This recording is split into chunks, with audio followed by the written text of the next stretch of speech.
Vlogmas day 14. It's snowing.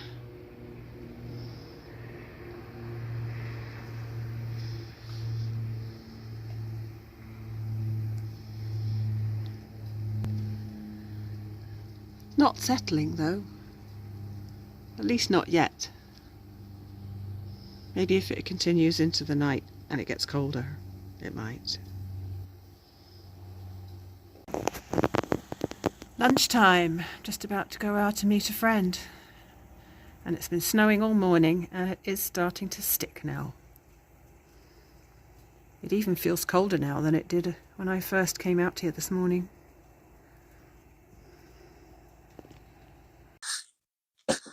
Hello lovely Vlogmas people. It is evening time and I don't think I've recorded more than about 20 seconds worth of footage so far today. I think all I've managed to get was a little bit of snow this morning.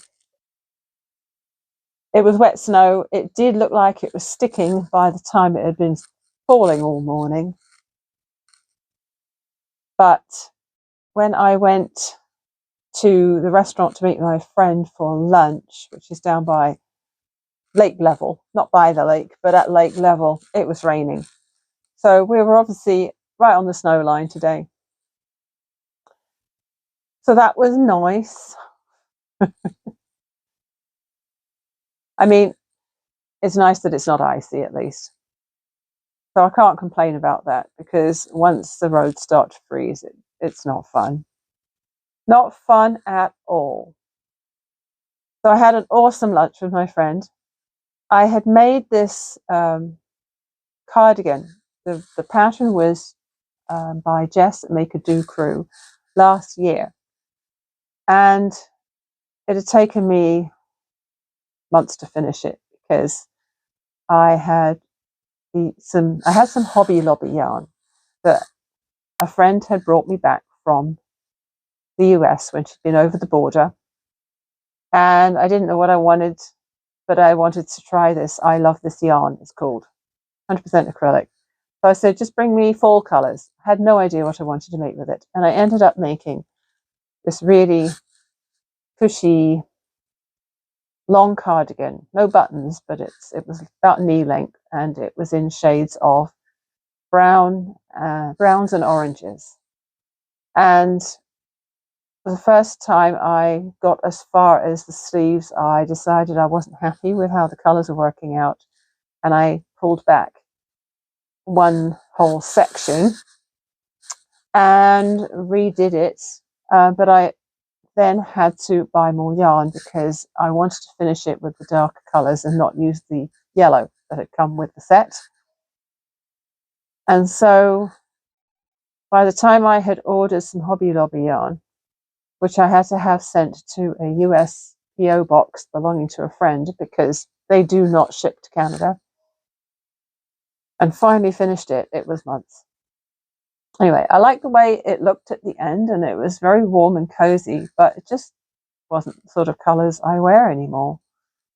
And so this friend of mine has said that she loved the style of the cardigan, she liked the colors, and she wanted to make her own. And then she went and bought some yarn to make her own. She got the pattern and everything, but then she just didn't get around to it. So what happened then is I offered her the one I had made, because I wasn't using it. And I also had made a beanie in a sort of rusty orange color as well, which matched one of the colors in the cardigan. And so today we had lunch.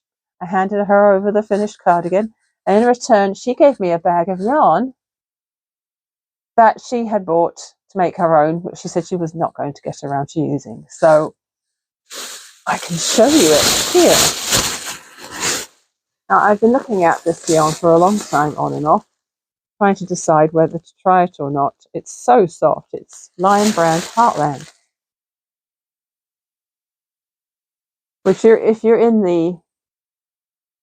North America, you've probably heard of this before.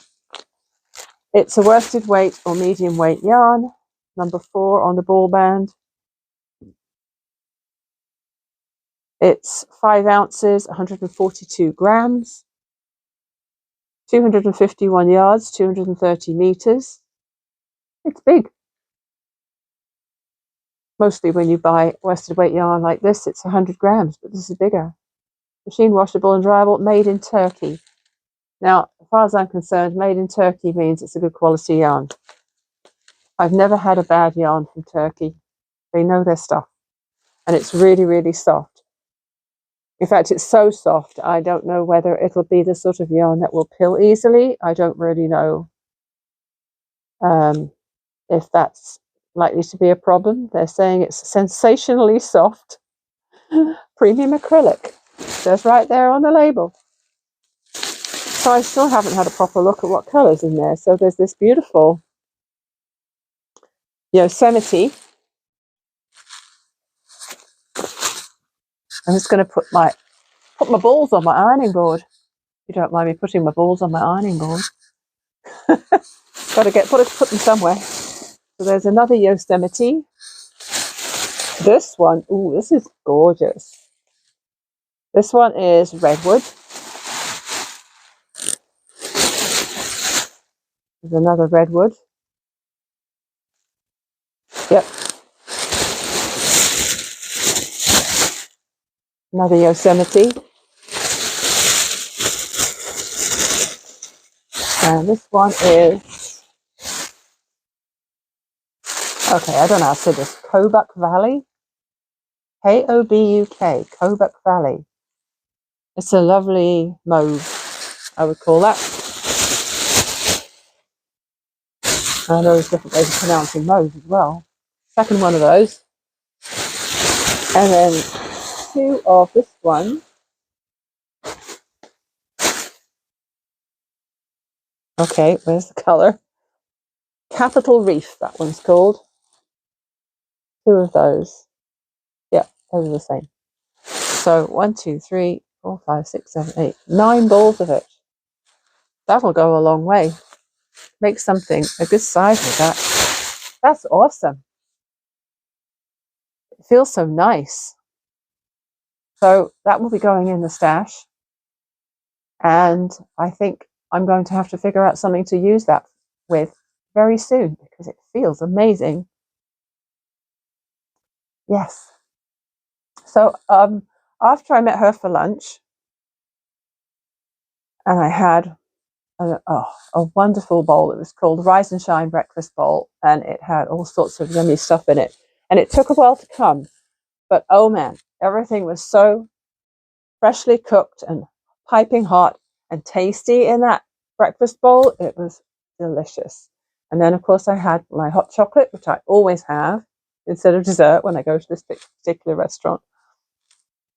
Oh, and it was, I had the sort of whipped coconut cream on the top and then little crystals of green and red sugar for Christmas, obviously, and flakes of chocolate. And it's like, oh, who needs dessert when you've got hot chocolate? So once my parking meter ran out, I had to run away. So I then went to the dollar store. I went to a different dollar store this time. I usually go to Dollarama because the Dollar Tree in my nearest town, the last time I went there, it was just such a disaster. It was a mess. It was chaotic. There was stuff all over the place. It was like they had just let the customers riffle through everything and never tidied up. But I don't think it was even the customer's fault. I think it might have just been that the staff hadn't been doing what they should have been doing. And there were boxes of stuff everywhere. So I ended up giving them a bad Google review. And then I never went back. So I've always gone to the Dollarama after that because they're always really good. And especially the new one that's in the same town. It's like absolutely pristine. So that's the one I've been going to. But today I had seen a Dollar Tree in another town and I thought I'm going to go to that one and I'm going to give them another chance to win me back. So I went in there and they had a fantastic assortment of Christmas things. I was talking yesterday about finding something to wrap all these little things in, and I ended up just going for wrapping paper. It's been literally years since I bought wrapping paper. And I got 2 rolls. They're pretty big rolls. I just got the ones with polar bears on, because that way I can just cut as much paper or as little paper as I need for each gift and not have to figure out how many gifts I need to wrap and then maybe be left short in case I need to do any extras.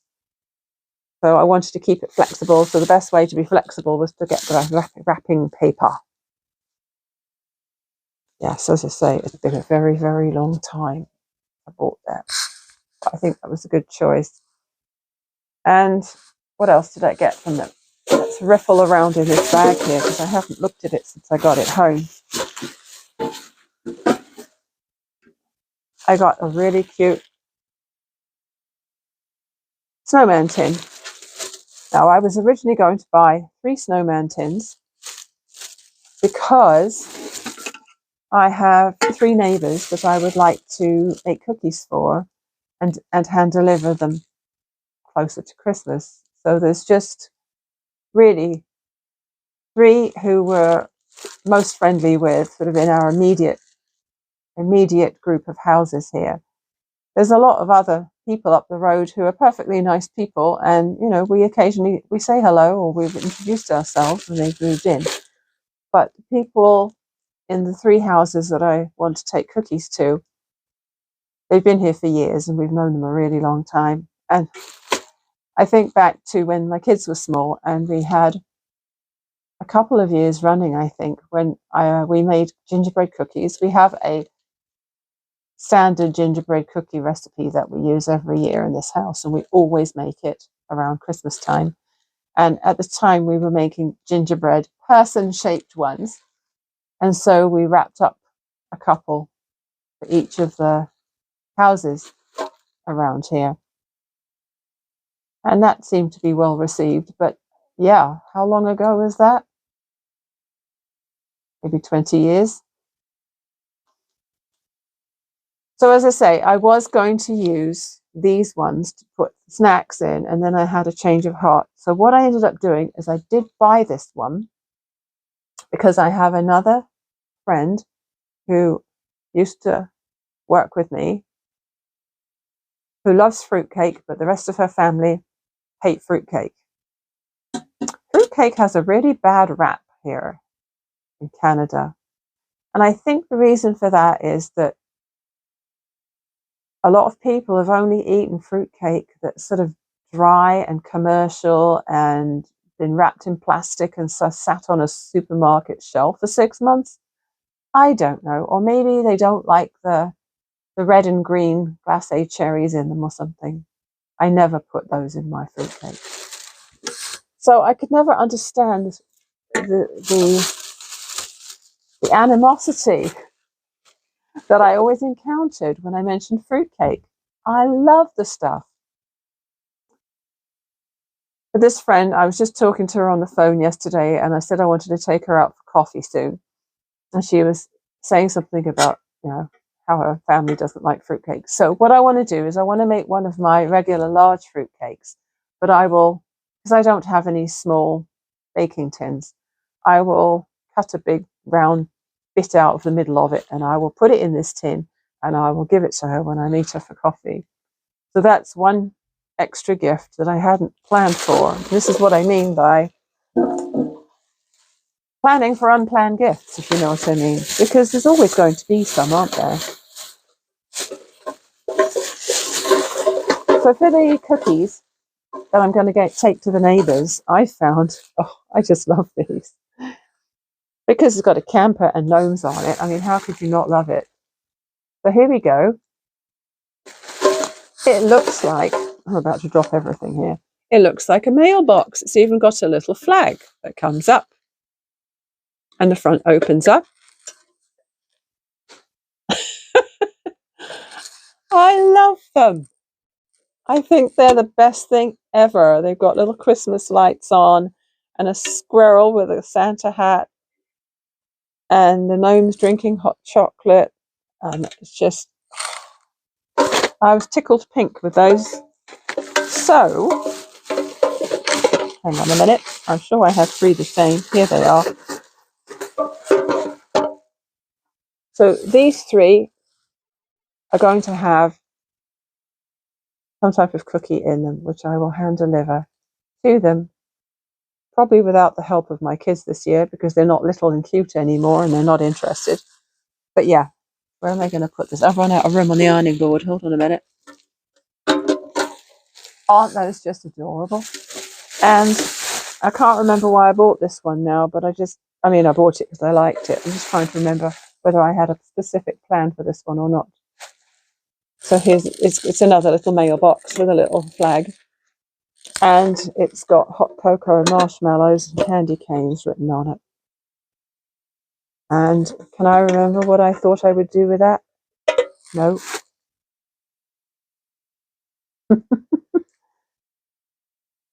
It'll come to me. If not, I'll keep it for me. And what else did I find? It was positively... What's the word I'm looking for? It was a very successful shopping trip.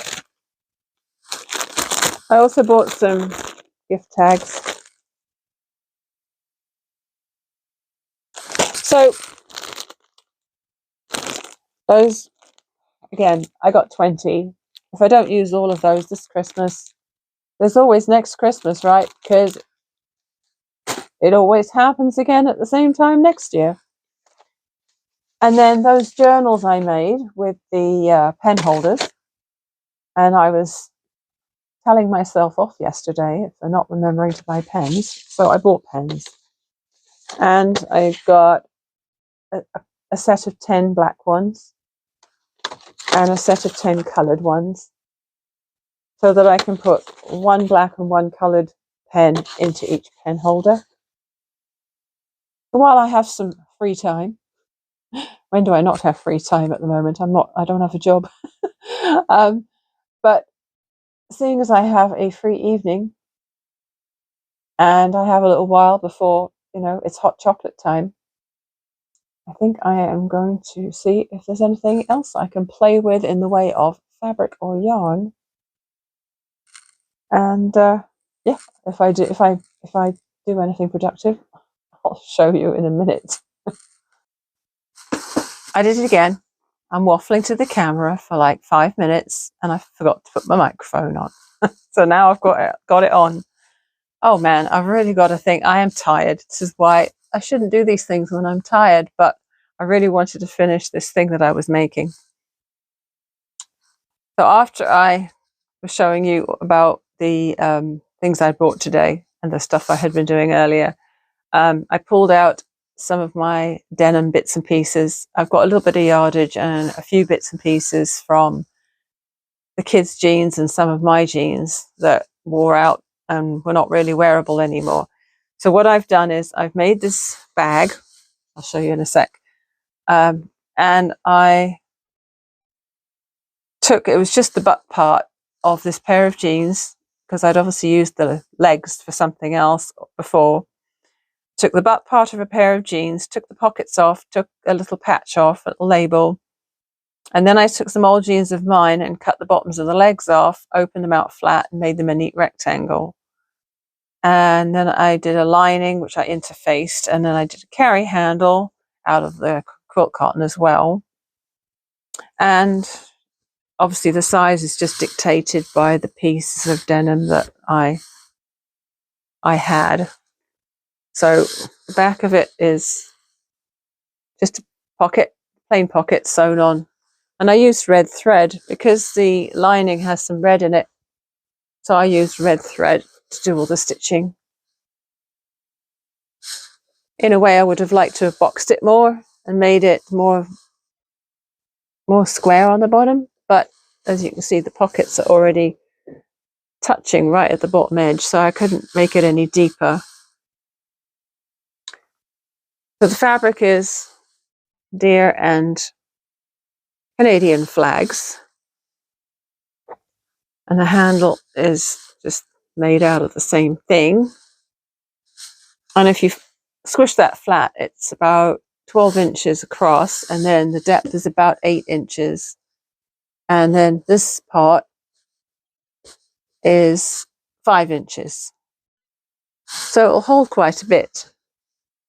And I already have an idea of who would like this. So what I will probably do is use this. No, I won't use it as a wrapping. I will wrap it up with the other things that I've already planned to give her. Because I know someone who would like this. So, not sure what's happening tomorrow, but I will be back with something else. Good night.